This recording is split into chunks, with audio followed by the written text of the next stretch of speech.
भगवत भक्ति जीवन में जो आ जाती है तो वो भक्ति एकांगी नहीं होती, वो सर्वांग पूर्ण होती है। सर्वांग पूर्ण का मतलब है कि वो अपने तक सीमित न होकर के और वो सारे विश्व में, सारे समाज में और सारे राष्ट्र में वो भक्ति फैल जाती है। और जो अपने तक सीमित होती है उसको कहते हैं संकीर्णता। वो अपने ही तक, वो अपनी ही मुक्ति और अपना ही स्वर्ग चाहते रहते हैं। मान लीजिए उस भक्ति से, एकांगी भक्ति से और किसी व्यक्ति को स्वर्ग मिल भी जाए तो आखिर उससे बनेगा क्या? तो उस भक्ति का लाभ सारे समाज को नहीं मिल पाया, कुटुंब को नहीं मिल पाया, राष्ट्र को नहीं मिल पाया और विश्व को नहीं मिल पाया। तो एकांगी मुक्ति मिल भी जाए तो आप उसका क्या करिएगा? रामकृष्ण परमहंस के पास एक अंग्रेज पादरी गया और एक अंग्रेज पादरी ने कहा, वो खिल्ली उड़ा रहा था उनकी भक्ति की। उन्होंने कहा कि हमने सुना है कि भगवान आपके समीप रहता है और काली माँ आपके साथ साथ रहती हैं, तो क्या आप हमें दिखाएंगे क्या? उन्होंने कहा कि हाँ, मैं दिखा सकता हूँ। मेरी काली माँ हर समय मेरे साथ रहती है और वो परम ब्रह्म मेरे हर समय, मेरे रोम रोम में वो समाया रहता है।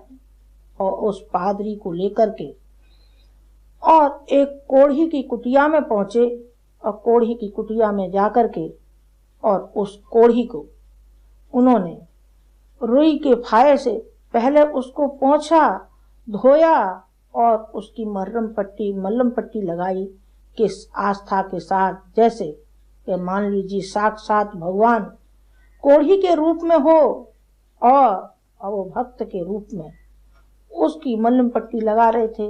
तो वो नतमस्तक हो गया अंग्रेज और उसने कहा कि बस भगवान, बस पा लिया भगवान को, मैंने देख लिया।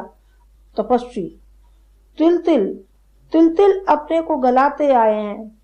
गुरुजी को ही देख लीजिए, आप उनको आप गुरुजी कहते हैं, मैं अधिकतर आचार्य जी कहती रही हूँ।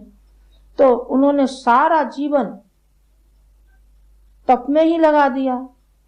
अपने लिए नहीं, अपने लिए स्वर्ग मुक्ति चाहिए होती या भौतिक साधन चाहे होते तो हम भी सेठ साहूकारों की तरह से और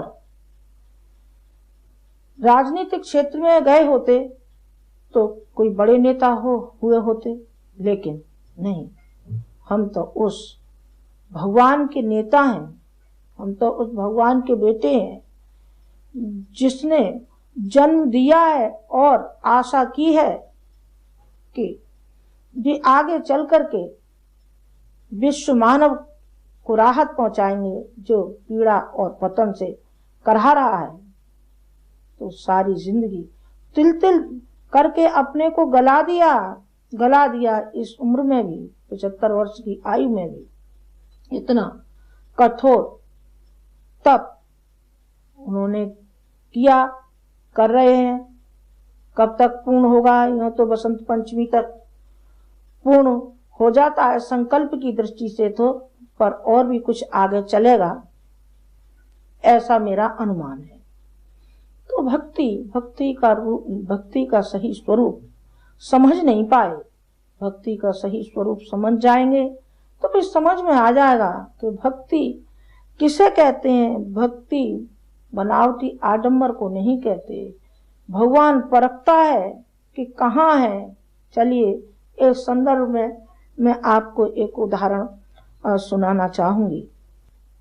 सोमवती अमावस्या थी और लोग गंगा स्नान करने जा रहे थे। रैदास से कहा कि चलो आप भी गंगा स्नान के लिए चलो। उन्होंने कहा, लो मेरे फूल मेरी माँ को अर्पण कर देना और कहना रैदास आज व्यस्त है, वो आ नहीं पाया। और लोग गए, सबने भेंट चढ़ाई, किसी ने दूध चढ़ाया, किसी ने फूल चढ़ाया, किसी ने दीपक चढ़ाया। सब अपने आनंद थे।